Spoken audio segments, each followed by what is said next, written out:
Fuego Cruzado, donde tarde o temprano todos somos protagonistas. ¿Cómo está usted? Muy buenas noches. Ya estamos de nuevo en su programa Fuego Cruzado, aquí desde su entidad anfitriona, desde Quintana Roo, en donde pues hemos buscado traer hasta sus pantallas a quienes nos parecen las personas más importantes de nuestra sociedad, por todo lo que hacen, por lo que pueden llegar a desarrollar, por lo que aportan, por los errores que cometen. Y bueno, en este ciclo de exgobernadores toca el turno a uno que, quiéralo o no, ya hizo historia. ¿Me acompaña, por favor, con esta cápsula que le tenemos preparado? Miguel Borge Martín. En su último informe de gobierno, el 26 de marzo de 1993, el doctor Miguel Borge Martín expresó: la historia es un proceso objetivo que se nutre de hechos. Las interpretaciones pueden ser diversas y hasta encontradas, pero los hechos no cambian. Permanecen como signos inequívocos a través del tiempo. Y es a través del tiempo que Miguel Borge rememora en este Fuego Cruzado los principales datos de una biografía entrelazada entre lo personal y lo colectivo. Los recuerdos personales se entrecruzan con las acciones y las obras del gobierno que encabezó de 1987 a 1993. Fueron 6 años en los que la educación, la cultura y la organización comunitaria tuvieron un notable impulso. Allí están, por citar unos ejemplos, la Universidad de Quintana Roo, el Festival Internacional de Cultura del Caribe, el Museo de la Cultura Maya en Chetumal y otras obras que marcarían un tiempo. Borge Martín siempre rehuyó la parafernalia del poder. Fue un gobernante austero que caminó siempre a ras del suelo, con los datos de la realidad al alcance de la mano. Le tocó gobernar a Quintana Roo en una época de transición. Se gestaban grandes cambios en la configuración económica y social del país, con acento en la apertura comercial impulsada por Miguel de la Madrid y Carlos Salinas de Gortari. Le tocaría enfrentar el desastre del huracán Gilberto, uno de los más poderosos y devastadores de la historia, y su secuela de incendios forestales. Y también le correspondió ser anfitrión del concurso Miss Universo, que sería el escaparate para reposicionar turísticamente al Caribe mexicano. Durante su gestión como gobernador, Miguel Borge Martín enfrentó muchos dilemas del poder, pero al final de cuentas, su memoria es un hilo conductor para entender y desentrañar los caminos donde confluyen el pasado, el presente y el futuro. Como él mismo dijo al concluir su mandato, más allá de los reflectores, más allá de las palabras, está la sobria elocuencia de los hechos que se imponen con su sola verdad, con su propio lenguaje, que es el lenguaje de la realidad. Una realidad sin ornato ni artilugio. Y aquí, él, en este Fuego Cruzado.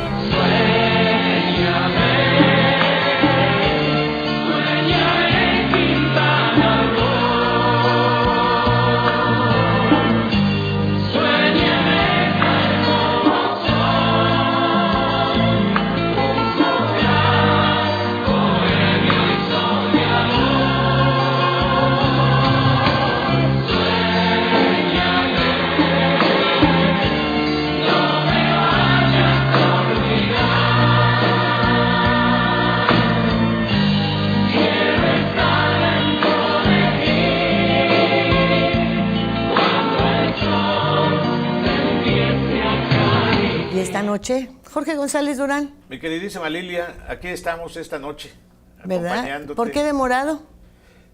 ¿Por qué demorado? Me queda bien, siempre soy demorado. ¿Sí? Sí. Más bien a veces eres medio lento. Sí, ¿verdad? ¿Me haces favor de presentar a nuestro invitado, que además es tu gran amigo? Al doctor Miguel Borge Martín, exgobernador del estado y un gran amigo, un gran quintanarroense, un hombre que, como tú muy bien has dicho, ha hecho historia y la sigue haciendo. Un hombre de un gran legado en la vida pública de nuestro querido estado de Quintana Roo. Miguel, unas veces optamos por hablarle a nuestros invitados de usted, otras de tú.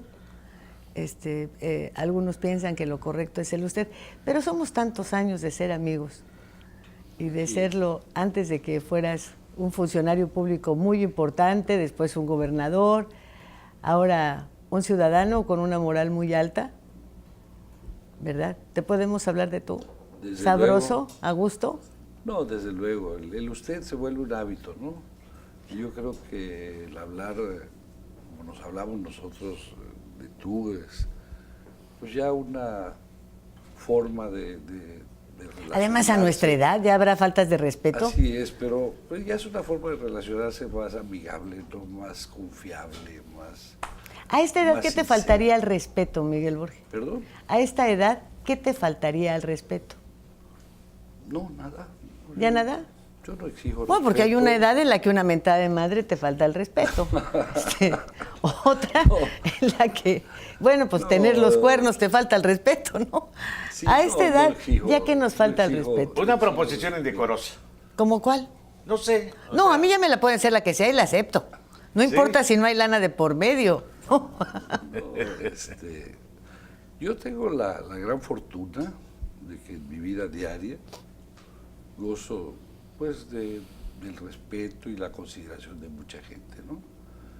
Y no necesito pedir respeto para tenerlo, dependiendo de las circunstancias, y dependiendo del entorno en el que uno se encuentre, pues son las formas de respeto que se dan, porque también te pueden decir lo que tú decías, pero si te lo dice un amigo y estás platicando, pues no pasa nada, ¿no?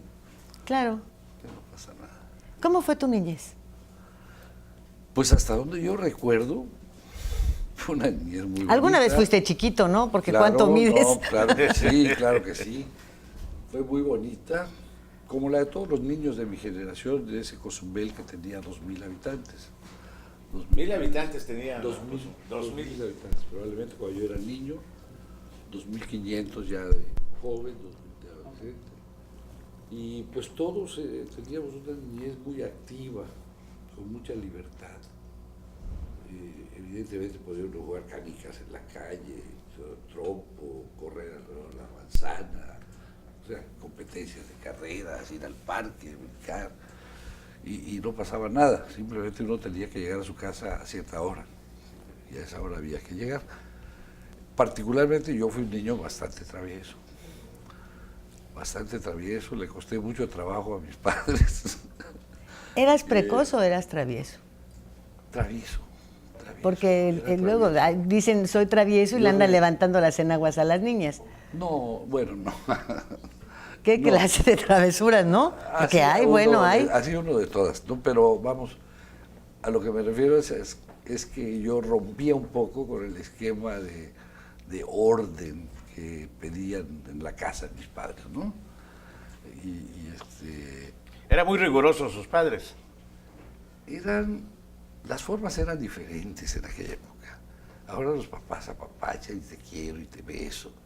Y antes no te apapachaban, ni te decían, ni te besaban, pero sabías que te querían.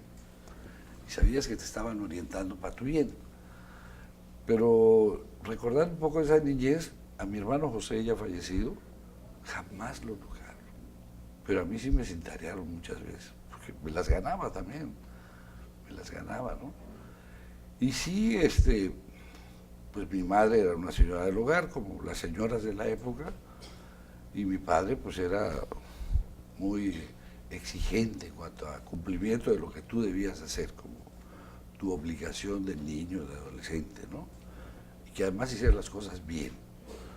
Le molestaba mucho ver que estaba algo mal y decía, ¿y esto por qué lo estás haciendo así? ¿No te das cuenta que está mal? Sí, papá.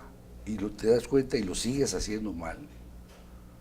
Y te reprochaba. Pero también era cariñoso.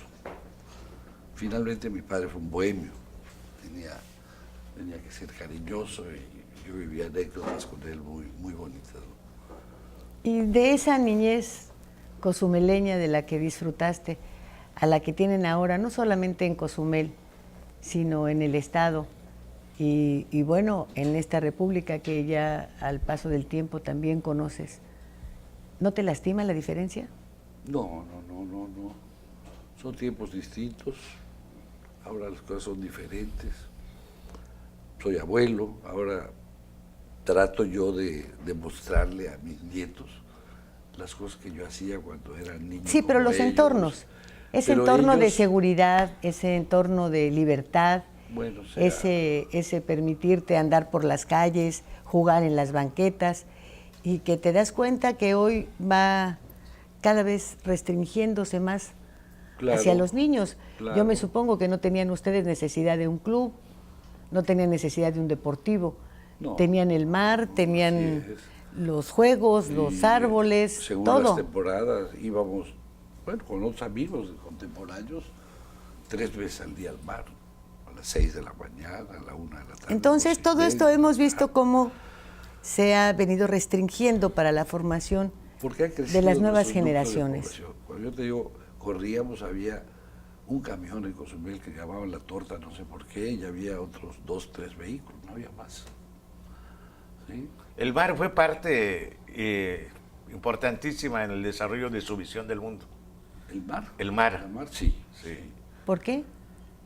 Porque pues era parte del, o sea, tiene que darte algo en tu formación, si es parte de la geografía en la que estás viviendo y tú interactúas con eso.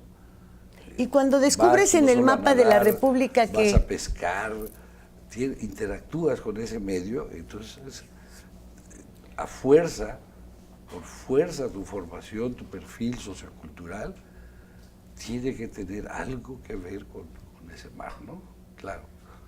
Para Cuando- trasladarse al continente, A eso voy. Cuando observaste el mapa de la República y te diste cuenta del lugar que ocupaba Cozumel, de la isla de donde estabas, de la lejanía del centro, ¿cómo se observa? ¿Es un reto? ¿Eso se convierte en un sueño? ¿Es el pensar algún día? ¿Es el decir qué bueno que estoy lejos? ¿Qué No, la ciudad de- sentimientos te bueno, trae? La Ciudad de México, el centro del país, era una utopía. Se oía hablar de la Ciudad de México, la Ciudad de México. Yo Como conocí si la Ciudad habláramos de México Rusia, alguna a los cosa. 18 años, ¿no? Escuchábamos mucho desde niño la radio de Cuba, las estaciones de radio cubanas. En la noche entraban un par de estaciones en la Ciudad de México y alguna en la Ciudad de Mérida, también más o menos buena señal.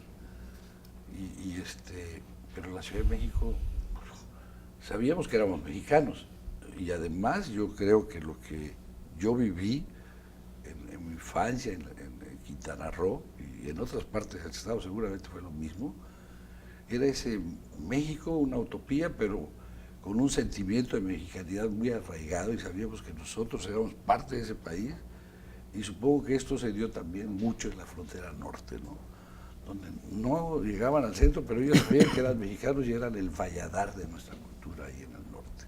Nosotros también, orgullosamente mexicanos. Así se sentía. Sí. ¿Y por qué conociste a los 18 años la Ciudad de México? Porque me fui a estudiar, ya no había manera de estudiar en Cozumel. Yo terminé la secundaria en Cozumel y dejé de estudiar año y medio. ¿Y por qué no Mérida, como la mayoría? No porque lo que yo quería estudiar estaba en la Ciudad de México. ¿qué quería usted estudiar? Ingeniería en aeronáutica. Y siempre lo supo, que quería estudiar eso. Sí, sí. Yo creo que muy influido por la época, porque comenzaron a darse los primeros lanzamientos de satélites, el primer hombre que sube y baja, Shepard, el primer hombre que orbita la Tierra, Glenn, ¿no?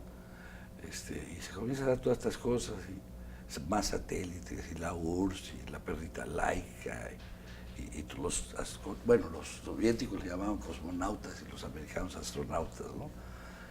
Los Sputniks le decían los soviéticos. Sputniks, a los satélites y demás. Y entonces todo eso, pues yo creo que influyó mucho para que me inclinara por hacer estudios de ingeniería en aeronáutica.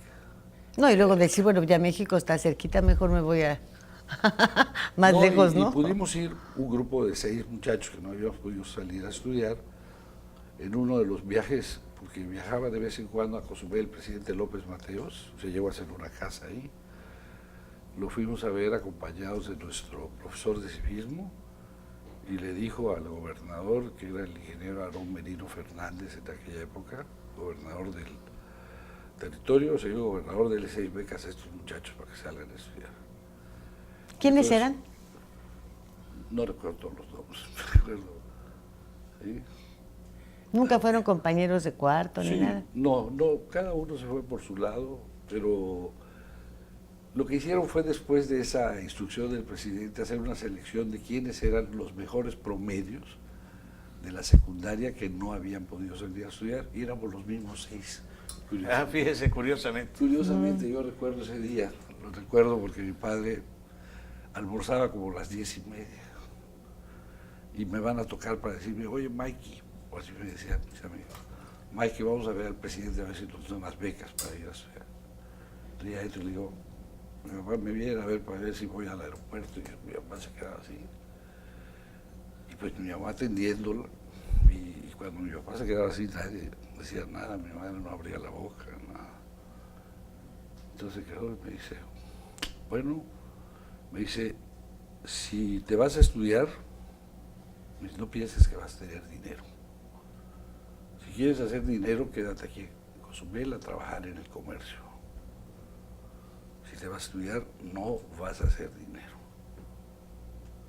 Pero una cosa sí te voy a decir, Miguel, me dice, creo yo que en el futuro va a valer más la gente preparada que la gente con dinero. Me dice, ojalá y te den la beca. No se equivocó, ¿verdad? Sí. No he visto ese futuro que él preconizó. No, lo que sí es cierto es que te saliste de Cozumel y te quedaste sin dinero. Salí para llegar a la gran urbe del rancho a la capital, y cuando vas bajando, ya ves, cuando vas bajando de Puebla al Valle de México, se ve la ciudad. Que en aquella época el área conurbada de la Ciudad de México eran 5 millones de habitantes. Estoy hablando de 1960. Diciembre del 59 al enero del 60. Y cuando yo veo esa mancha, dije, ¿qué vengo a hacer aquí? Me voy a perder. Me asusté. Iba yo con mi hermano mayor, viajamos juntos. Después de peripecias, de un naufragio aquí para llegar a Puerto Juárez. No naufragio, pero quedar a garete. Y el viaje se alargó un día más, ¿no? Que era un viaje de 4 días, se volvió de 5. Pero ya, pues ya con mi hermano, ya él me llevaba de la manita, llegábamos a la casa de huéspedes en la que íbamos a vivir, y recuerdo que era un domingo en la madrugada, y nosotros estábamos en un cuarto de servicio hasta arriba del edificio, y yo a las 8 bajé, ¿sabes? Porque ahí vivían otros paisanos de Cozumel, y estaban durmiendo. Eso en Cozumel no podía ser, tú no puedes estar durmiendo a las 8 de la mañana.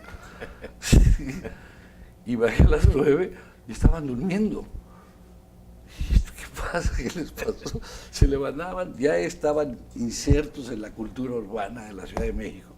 Se levantaban a las 10 de la mañana. Se dice, cuando mis ojos se abren. Sí. No hay horario. Pero cuando tú te levantabas a las 7 de la mañana en tu pueblo, ¿no? A las 6:30, 7. Y ahí a las 10. Ese fue mi primer asombro. Dije, ¿y ahora? Pero había que hacerlo. ¿Y nunca se perdió en la Ciudad de México? No, yo la agarré muy ¿Dónde rápido. conociste a Rosalía? En una, recuerdan que para la Olimpiada del 68 también hubo en paralelo una Olimpiada Cultural. Y en una de las exposiciones, ahí nos conocimos. ¿Y cuántos años de noviazgo? 3, porque iba a ser 1, pero se volvieron 3. De eso ya tiene 44 años. ¿Y en qué momento te dejas de pensar en lo que te lleva a estudiar al Distrito Federal para entrar a la política? ¿Cuándo se da ese momento? ¿Cuándo te llaman y te dicen, oye, te necesito aquí y deja lo que estás haciendo? ¿O ya lo que hacías no era satisfactorio para ti? ¿En qué momento viene? No, yo creo que es producto de una evolución personal. Hay cosas que te van inquietando, que te van jalando, que te atraen, que quieres hacer. Todavía hoy hay cosas que quiero hacer, no las puedo hacer. No, lo que pasa es que yo como ingeniero en aeronáutica entro a trabajar a la Comisión Nacional de Espacio Exterior. Y ahí pues hago algunas cosas. Ahí a los 25 años, éramos varios ingenieros, pero yo coordino el proyecto para presentarle a la Presidencia de la República el proyecto para colocar el primer satélite mexicano en órbita. No se aprobó. Yo creo a la distancia que lo hubiésemos podido hacer y México tendría otro nivel de desarrollo tecnológico. Ahorita no hubiese llegado a gobernador. Te hubieras quedado allá poniendo satélites. Hubiera involucrado mucho en todas esas cosas. Pero bueno, también surgió la oportunidad de una beca que me dio la NASA y me fui a estudiar a los Estados Unidos mi maestría en ciencias. Y pues a partir de ahí, porque yo estudié una maestría en sistemas económicos, industriales y urbanos, pues tenía ofertas para trabajar cuando regresé a la Ciudad de México. Y pues trabajé, pero yo quería regresar también aquí, a mi estado. Se ofreció la oportunidad y regresé. ¿Y cómo te vas a París? Bueno, después de 3 años de estar en el gobierno del licenciado Martínez Ros, como director general del Catastro, el Catastro cubría muchas cosas y era estatal. Entonces era el Catastro de todo el estado, era lo que ahora es el IPAE y era lo que fue el Infobir, o sea, todo. Pero no eso. era así un cambio brutal, satélites, órbitas y de repente el registro, el catastro. Uno no está muy arriba y el otro no está muy abajo. No, lo que pasa es que cuando yo estuve en la Comisión del Espacio Exterior, por alguna razón mi jefe se fijó en mí y a mí me encargaba la cosa del presupuesto. Ah, bueno, no fue acoso sexual. No, bueno, como se fijó en mí, dije, ay, nanita, mejor salí huyendo. A mí me confirió la función un poco de las relaciones públicas de la comisión. Cuando llegaban astronautas americanos yo los atendía, organizar la comida, el otro. Y también manejar los presupuestos. Entonces yo ahí comencé a observar cómo en la Secretaría se hacían los presupuestos. Y me comenzaron a llamar la atención las cuestiones de la economía y de la planeación. Entonces, pues, cuando vino la oportunidad de, siendo ya director del Catastro, que lo fui durante 3 años, donde estaba yo comenzando a hacer cosas, lo único que creó fue la cédula catastral, que un día llegué hace unos años ahí en Playa Lucía al Catastro y me dice el de Catastro, ¿sí conoce la cédula catastral? Le dije, sí, más o menos la conozco. La han alterado, se ha cambiado, pero la cédula catastral era un proyecto mucho más grande que el solo uso fiscal. Era un proyecto para catastro urbano, catastro legal, catastro histórico. O sea, eran muchas cosas la cédula catastral y se quedó en la parte meramente fiscal. Y después de 3 años, pues me viene la oportunidad de una beca para Francia. Yo siempre había, ya para meterme a la cosa de economía, yo ya había iniciado algo en Estados Unidos, pero yo quería más. Entonces es que me voy obtengo la beca, que era una beca del gobierno mexicano a través del CONACYT y del gobierno francés, y me voy a Francia. ¿Y ya te vas casado? Así, casado y con 2 hijos. No me digas. Con una beca a nivel de mínimo salariado, abandonando la dirección general con vehículo, con secretaria particular, secretaria. El primer funcionario en Quintana Roo que tuvo una mujer secretaria fui yo. No me digas. Juanita Santín fue mi secretaria particular. Ah, la que es directora de la Casa de la Cultura de aquí. Exactamente. Sí.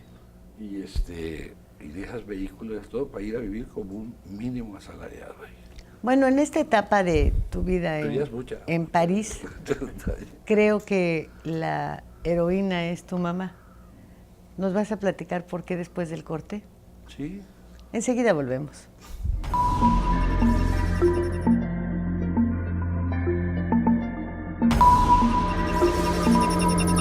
Fuego Cruzado. Y en esta esquina, entusiasmo, entrega, responsabilidad, apoyo al deporte y un gran compromiso informativo, porque los logros van de la mano con el servir a la gente. Kekegi. Las cosas que queremos, los proyectos que empiezan, las ilusiones concretadas, necesitan una asesoría legal y una base concreta. Notaría 64. Respaldamos tus actos legalmente.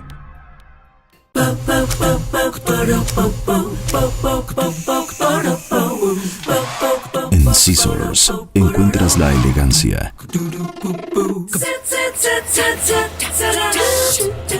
el estilo, la moda y el glamour para que te veas espectacular. Scissors, centro de belleza y alta peluquería. Plaza Bonampak 45, local 6, Cancún, Quintana Roo.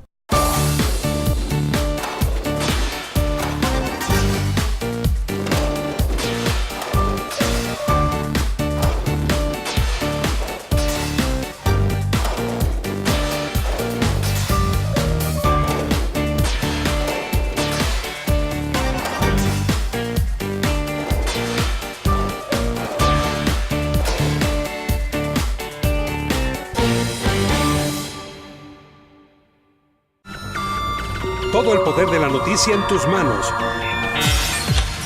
Macronews Móvil. Ahora en tu smartphone, noticias locales, nacionales e internacionales. Tu enlace a todos los medios de comunicación en Quintana Roo. macronews.com.mx.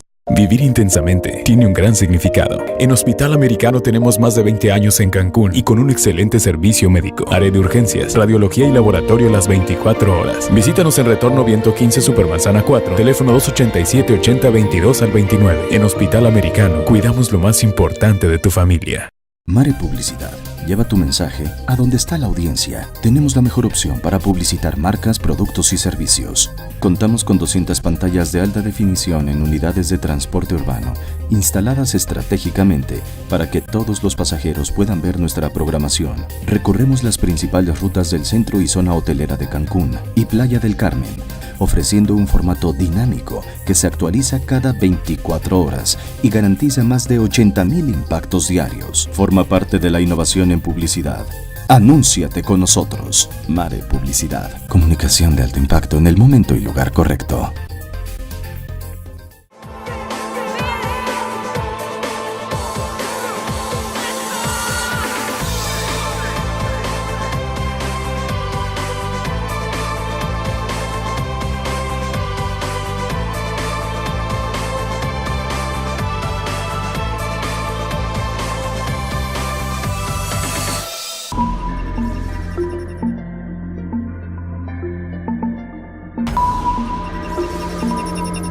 Pues no te resistas, Miguel. Compártenos esa parte. No. Es una parte que yo Alguna encuentro a tu mamá maravillosa. Alguna vez lo platicamos en privado, sí, cuando...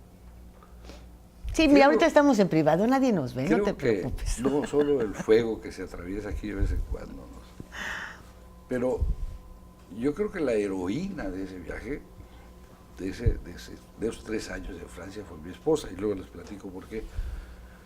Pero cuando mi madre va a visitarlos ahí, en una ocasión, que por cierto volaban de Miami a París, y en Miami, pues, mi mamá no sabía que los equipajes se ponían a circular por las bandas, y se pasó horas porque no encontraban su equipaje y lo fueron a reclamar, y estaban sus equipajes ya fuera de la banda, porque nadie los había recogido, no sabía qué hacer, pero bueno, ya en París, de repente un día que pues yo salía, Rosalía iba a trabajar, yo me iba a veces a la biblioteca porque ya no llevaba clases de salón, cursos presenciales, mis hijos a la guardería y a la escuela maternal, y mi mamá, pues, se le hizo fácil ir a una tiendita que había ahí cerca, pues a comprar cosas para cocinar, y una de las cosas que quería comprar pero eran huevos, los blanquillos, que le llaman en el centro.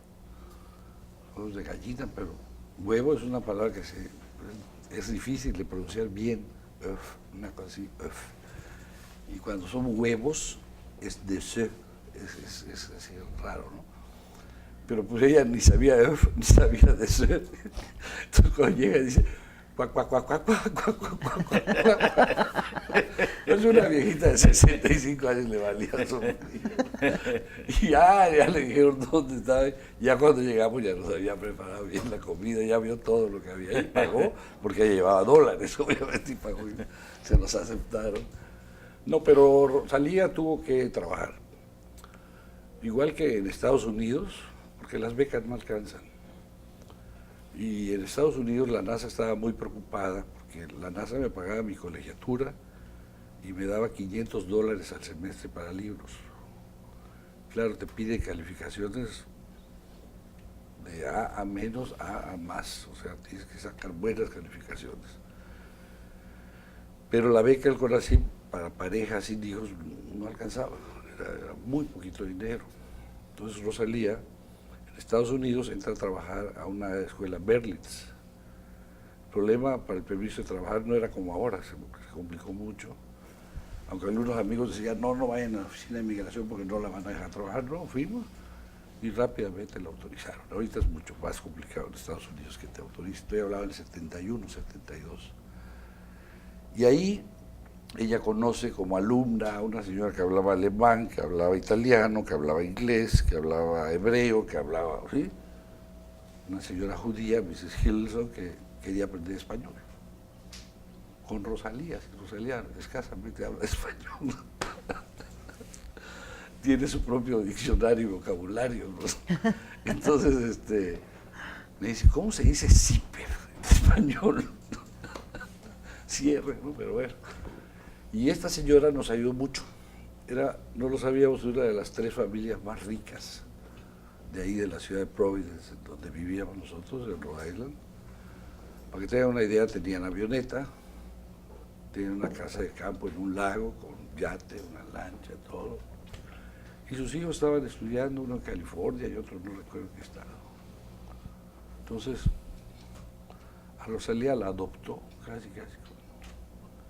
Y nos preparaba comida congelada, la llevaba, a cambio de tomar un cafecito ahí con nosotros. Porque ellos ya no querían roce social. Habían tenido mucho dinero, ella era una señora muy guapa, mucho dinero y muchos amigos.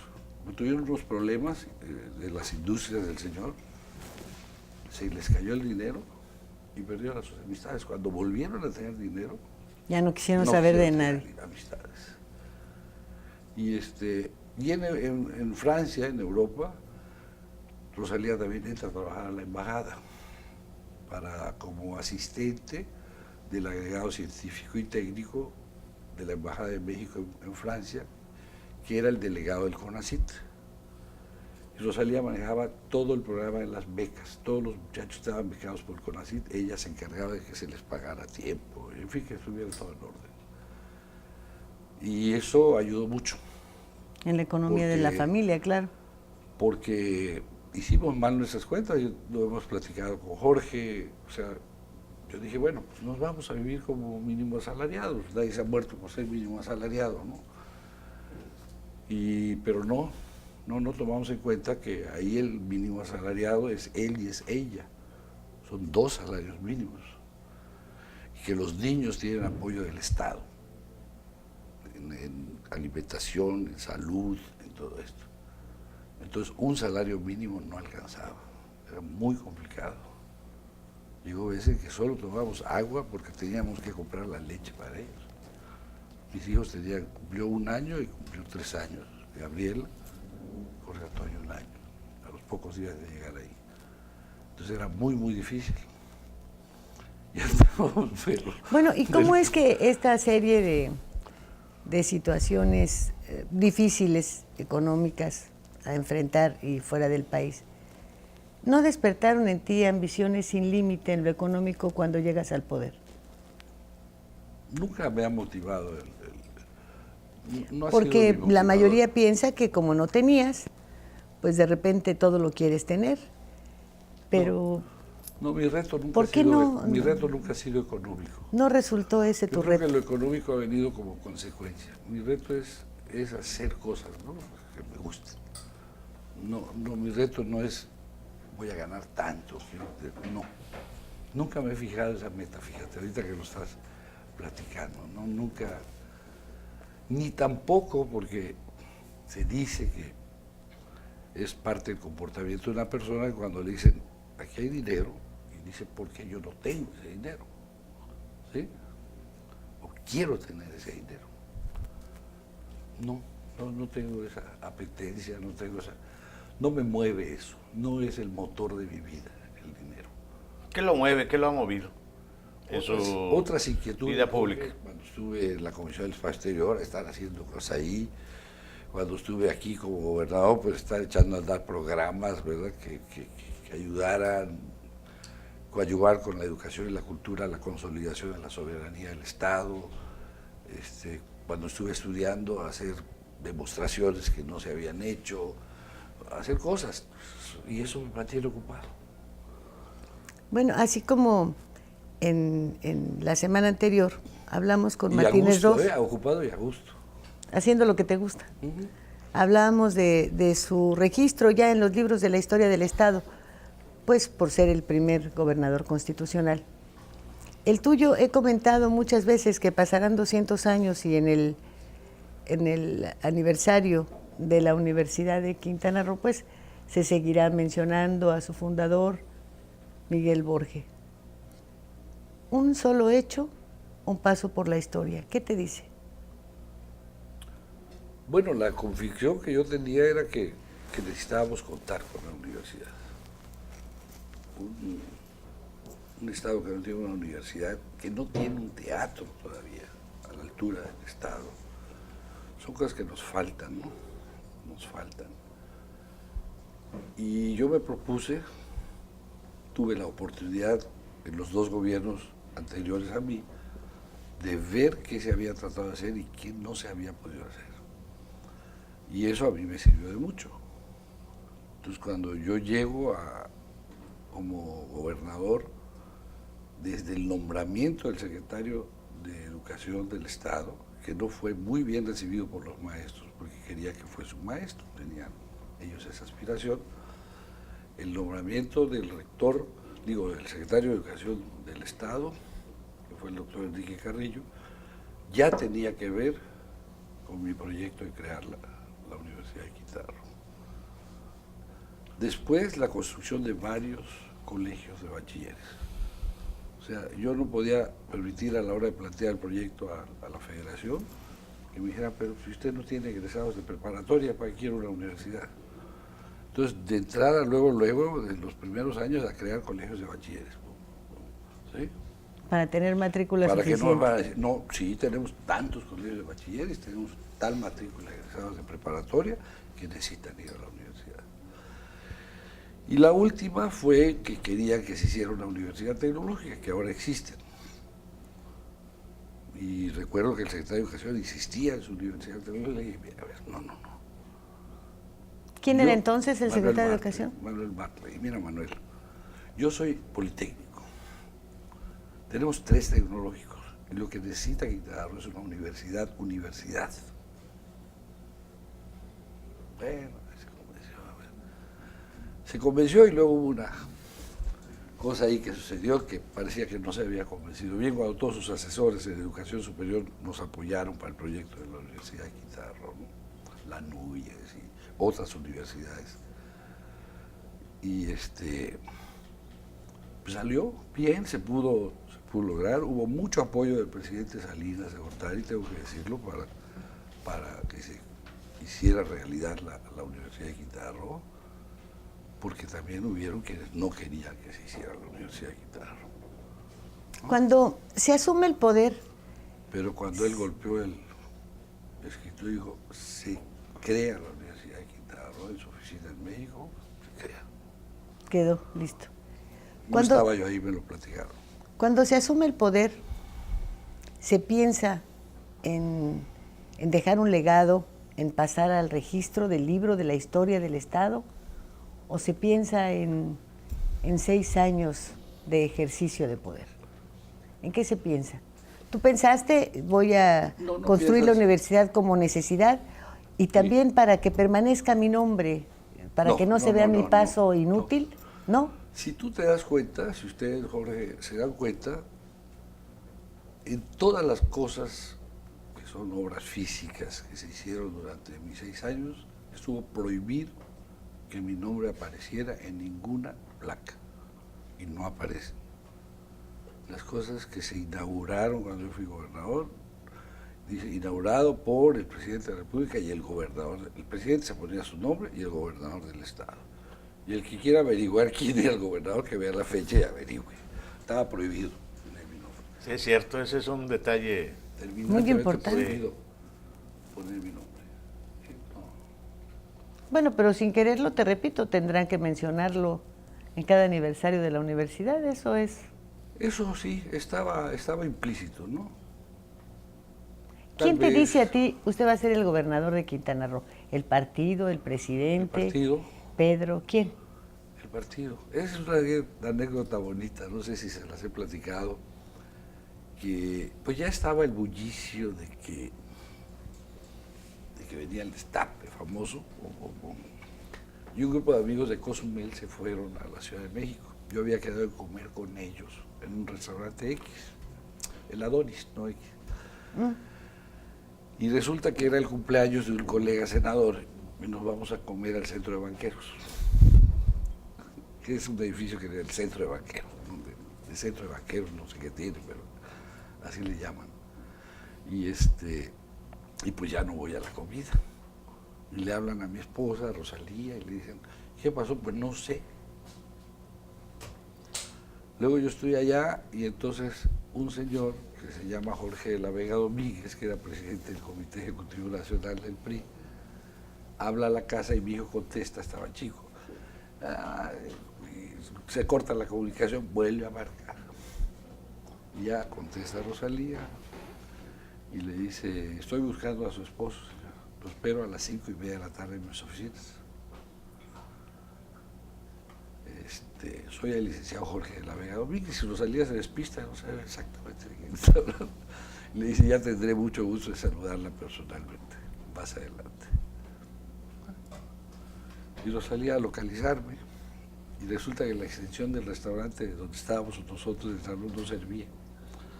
Y había que bajar. Y tenía que avisarme. Entonces, finalmente me suben a avisar, yo bajo y me dice, me habló el licenciado Jorge de la Vega Domínguez que te espera a las 5:30 en sus oficinas ahí del Comité Nacional del PRI. Le dije, ¿cómo sabes quién era el licenciado de la Vega Domínguez? Pues ¿cómo lo voy a saber? Como platico con él todos los días, pues yo qué voy a saber si era él, eso me dijo que él era. Entonces ya mi secretario particular, ok, le dije, ya le llamo y le dije, ve al partido, porque luego hay muchas triquiñuelas. Sí, entonces, bromitas. tienes que cuidar por todos lados de muchas cosas, ¿no? Entonces le dije a mi secretario particular, ve y checa que si estoy en la agenda del licenciado de la Vega. Ya fue, checó, regresó, me dijo sí. Y ya cuando llego allá ahí, ya me dice que los 3 sectores del partido se han fijado en mí para la candidatura a gobernador.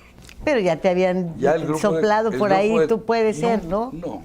A Pedro no te dijo nunca nada, te estoy viendo como mi sucesor. No, ¿Nada? Pedro siempre tuvo simpatía por mi candidatura, ¿no? Eso me queda claro. Sí, no. Ese grupo de Cozumel ya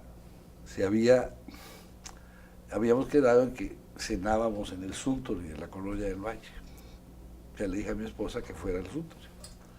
Y ya cuando llegué, en la banqueta antes de entrar, le dije, abraza a tu candidato, pero allá adentro no vayas a decir Ni nada.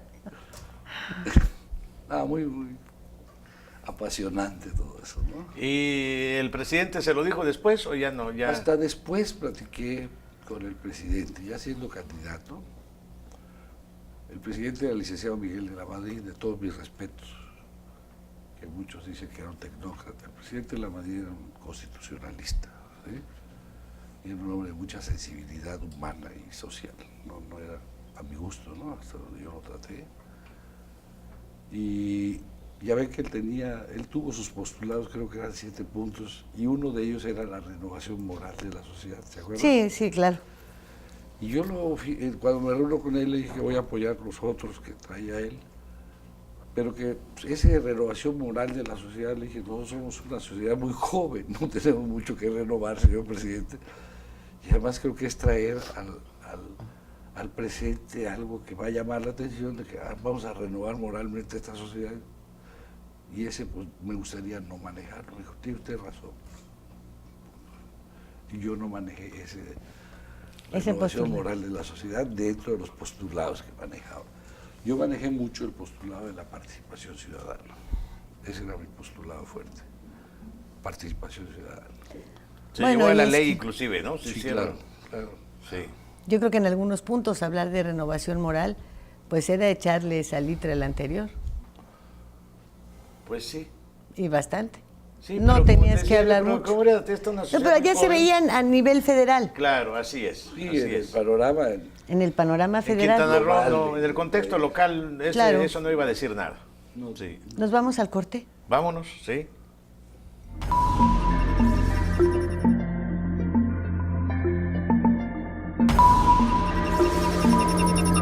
Fuego Cruzado.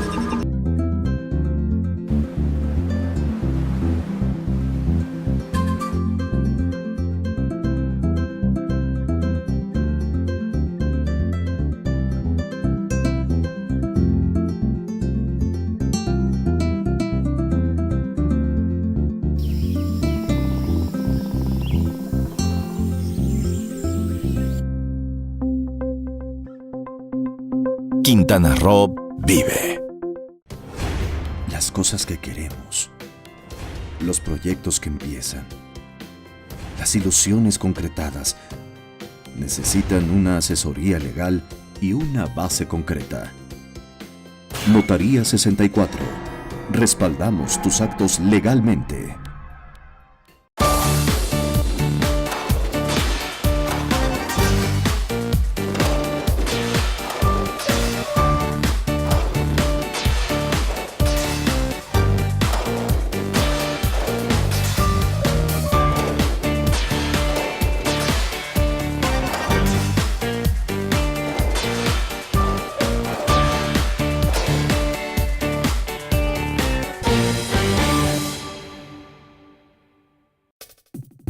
Y en esta esquina, Entusiasmo, entrega, responsabilidad, apoyo al deporte y un gran compromiso informativo, porque los logros van de la mano con el servir a la gente. Kekegi.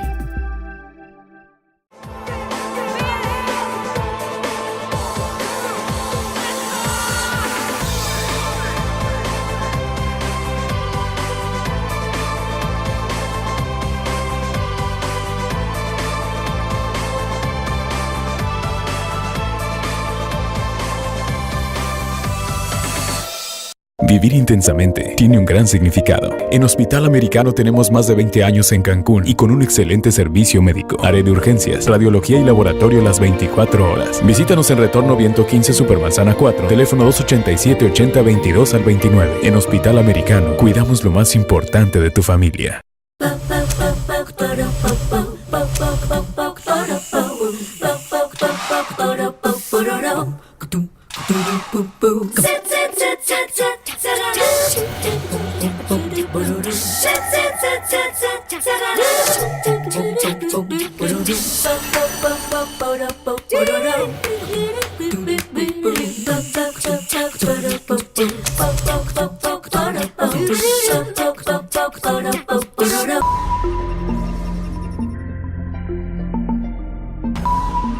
Bueno, ya llegamos al presente y llegamos al momento en el que escribes sobre el cambio, sobre los cambios.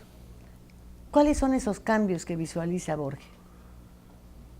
Bueno, yo he estado, me he perdido a veces entre mis ideas y mis pensamientos. Y creo que hasta recientemente, hace algunas semanas, 2 semanas, tal vez 3, como que ya le encontré muy bien por dónde puedo yo encauzar todo. No es, me preocupa mucho el centralismo y me preocupa mucho que estemos jugando a la democracia, que no es una democracia plena, y me preocupa mucho que hablemos de un centralismo democrático, que me parece un absurdo. El centralismo no puede ser democrático. Claro que no. Y la democracia no puede ser centralista. ¿Sí? Porque Es una contraposición. La democracia es de todos. No se dice que es del pueblo. Y los que están aquí son para servir al pueblo. No es un tema, yo no descubrí el agua que moja. Este tema se ha venido picoteando por muchos lados. Hay muchos escritores, columnistas, intelectuales que han tocado el punto. Pero aquí lo importante es tratar de amalgamar muchas cosas y generar un eje de análisis que te permita mostrar que esa dualidad de centralismo y democracia que es antifuncional está en el origen de muchísimos de los problemas que nos están ocurriendo en el país. Muchísimos. No corregiría todo, pero corregiría una gran cantidad de las cosas que nos están pasando. Entonces, si vamos a hablar de un país democrático, vamos a ser democráticos, que yo creo en la democracia además, ¿sí? Pero vamos a ser democráticos de verdad, no de mentiritas. Y para hacer esto vamos a hacer también realidad el federalismo que marca nuestra Constitución.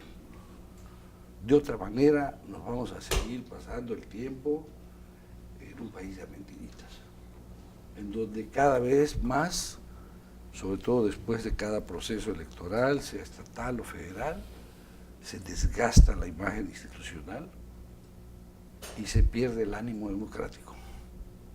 Un desgaste paulatino, acumulativo, y todo cargado a una figura que es la del presidente.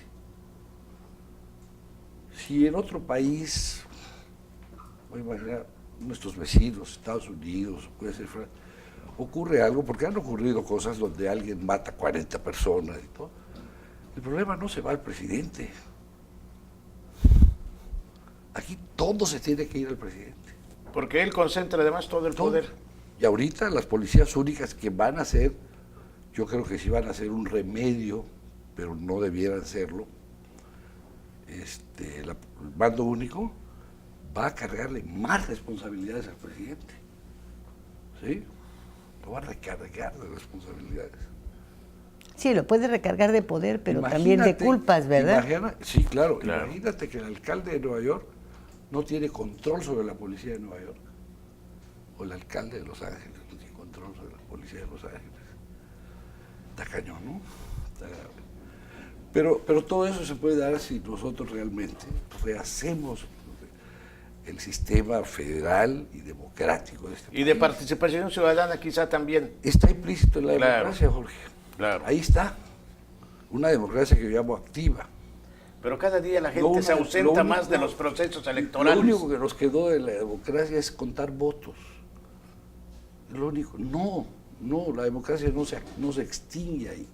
Claro. ¿Por qué hay un país y hay una elección de presidente? ¿Por qué hay otra circunscripción que es un estado? ¿Por qué hay otra que se llama un municipio? ¿Por qué hay otra que se llama distrito, electorales locales o federales? Eso tiene un sentido, porque dentro de esos espacios geográficos se mueve gente de carne y hueso que piensa, que siente. Y nosotros simplemente contamos votos y no tomamos en cuenta a esa gente que está ahí por todo este centralismo, que a veces, tal vez hasta sin pedirlo, obtiene las actitudes hacia el centro sin que el centro las pida. ¿Sí? Sí, o se generan las circunstancias y el centro las atrae. O sea, se va retroalimentando. Entonces en eso estoy, pero ya creo que voy encontrando más la punta de la hebra. ¿Sí? Tiene un texto sobre la educación que toca también el tema respecto a la educación. La educación va a tener que está vinculada a la democracia, muy vinculada a la democracia. ¿Sí? Es el capital más grande que podemos tener, es el activo más grande que podemos tener. Y ahí, bueno, digo yo, no manejo el presupuesto de este país, deberíamos de educar a todos los mexicanos y darles todas las oportunidades en todos los niveles educativos, cueste lo que cueste. Y después arreglamos la carretera. Después esos mexicanos van a arreglar la carretera. Porque van a tener capacidad de crear, de invertir, de crecer al país. ¿Qué nos está pasando? Vamos a verlo chiquito aquí, Cancún. El Cancún de sus inicios, que generó estratos de clase media alta, ¿sí? Obviamente también generó algunos capitales grandes, que se hicieron desde esa época y hoy son clase media y media alta, en diferentes ocupaciones. ¿Sí? Se saturó, se ha ido saturando y ya no tiene capacidad. Hoy está generando estrato de gente económicamente baja, y marginados. El país también lo hizo, el país creció mucho, parte de los 50, los 60, mucho, el 6.5%, 6,5% anual, que es bueno para una economía, pero un país que no crece, O que no se educa correctamente. no solamente ya no crea clase media, sino que se ha reducido, se ha adelgazado el estrato de la clase media y se ha engrosado el contingente de clase económicamente pobre y marginada. Entonces, es el mismo fenómeno. Claro. Porque ahorita ya el área de Cancún se va a beneficiar por lo de Playa Mujeres, que finalmente sigue teniendo un centro que es Cancún, parte de la Riviera Maya. Pero además me preocupa mucho que están todos los huevos en una canasta. ¿Sí? Nosotros dependemos al 100% del turismo. Y el turismo el turista de dentro de 20 o 30 años va a escoger su destino no solamente por sus bellezas y sus atractivos arqueológicos, las playas, el sol, va a tomar en cuenta qué está haciendo ese lugar para apoyar la conservación de los equilibrios ecológicos y medioambientales. Entonces el warning ahorita de Estados Unidos es por cuestiones de seguridad ciudadana. A lo mejor sigan habiendo, pero como los países ricos son los que expulsan más turistas porque tienen dinero, a lo mejor hasta van a clasificar a los destinos y digan, este destino es muy bonito, ¿no? Pero no está haciendo nada por conservar el agua, conservar la electricidad, que no haya contaminación, que tenga reforestación. Sí, serán otras alertas. Entonces, pero le ponemos de calificación 4. Este otro, porque es un multidestino, tiene un montón de cosas, pero le ponemos 4. Y hay otro que solo es para una cosa y le van a poner 8 o 9. Y con las redes sociales, porque cada día, en vez de esta plática, van a haber pláticas sobre el tema medioambiental y ecológico del planeta global. Claro, será el Van siguiente dolor de cabeza. Estas noticias van a ir ganando espacio, ¿sí? Por la crisis que ya estamos comenzando a ver. Y al rato nos va a generar más preocupaciones y con las redes sociales la gente va a decir, no, pues yo voy al que tiene 8 de calificación. No voy a ir ahí donde no se para la basura. No voy a ir ahí donde despilfarran el agua. No voy a ir ahí donde no generan energía eléctrica limpia. No destruyen los manglares. Nada. Los manglares pecata minuta contra todo lo que tenemos que hacer. Es un montón lo que tenemos que hacer y no lo estamos haciendo. Para realmente darle sustentabilidad al turismo. Miguel, un mensaje para los quintanarroenses, los peninsulares, nuestros parientes yucatecos y campechanos, para este fin de año, para el 2015, por favor, para despedirnos. Pues ese iba a ser mi mensaje, que la pasen muy bonito, en familia, con los amigos, que la disfruten mucho. Hay que renovar los bonos de nuestros buenos deseos para el año entrante y pues ojalá y sea para bien, para mejor de todos. ¿Crees en el futuro de México? Sí, claro. Somos un paisote. Somos un paisote. Jorge, ¿nos vamos? Nos vamos a cenar. Vamos a cenar. Así Miguel es. Borge. Donde inviten. Gratinado, calentito de la boca, donde ustedes digan. Bueno, pero vas a pagar tú, ¿verdad? Bueno, soy capaz. Bueno, gracias. Indudablemente. Muchas gracias por el favor de su atención. Fuego Cruzado, donde tarde o temprano todos somos protagonistas.